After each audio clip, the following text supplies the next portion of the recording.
ഈ പ്രപഞ്ചത്തിലെ എന്തൊരു സാധനത്തിനും എന്തുണ്ട്?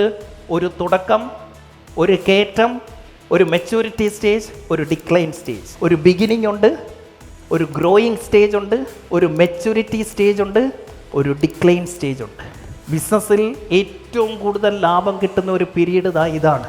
നിങ്ങൾ എന്ത് ചെയ്താലും ഏത് ബിസിനസ്സിലാണെങ്കിലും നിങ്ങളുടെ ബിസിനസ് ഈ സൈക്കിളിൽ പെട്ടിരിക്കും. ഈ സ്റ്റേജിൻ്റെ പ്രത്യേകത 12 വർഷം നമ്മൾ ഉണ്ടാക്കാത്ത പൈസ ചിലപ്പോൾ 12 ആഴ്ച കൊണ്ട് നമുക്ക് കിട്ടിയെന്നിരിക്കും. ആ സമയത്ത് ബിസിനസ്സിൽ കാശുണ്ടാകുന്ന സമയത്ത് അത് കൃത്യമായി വിനിയോഗിക്കാൻ പഠിച്ചില്ലെങ്കിൽ നമുക്കറിയില്ല ഇത് എത്ര നാൾ എന്ന്, എത്ര നാൾ അത് കിട്ടും, എത്ര നാൾ ആ പ്രോഫിറ്റിൽ ഈ ഗ്രോത്ത് ആൻഡ് മെച്യൂരിറ്റി സ്റ്റേജിൽ നമ്മുടെ ബിസിനസ് നിൽക്കും എന്ന് നമുക്കറിയില്ല. പല ബിസിനസ്സുകാരുടെയും പ്രശ്നം ഇവിടെ എത്തി ഇങ്ങനൊന്ന് കയറുമ്പോഴത്തേന് ഇവർ വിചാരിക്കും ഇനി എന്നും ഇങ്ങനെ തന്നെ ആയിരിക്കും എന്നും പറഞ്ഞിട്ട് പോയി ഡിഫൻഡർ എടുക്കും. എന്നിട്ട് EMI 3.5-4 ലക്ഷം രൂപ.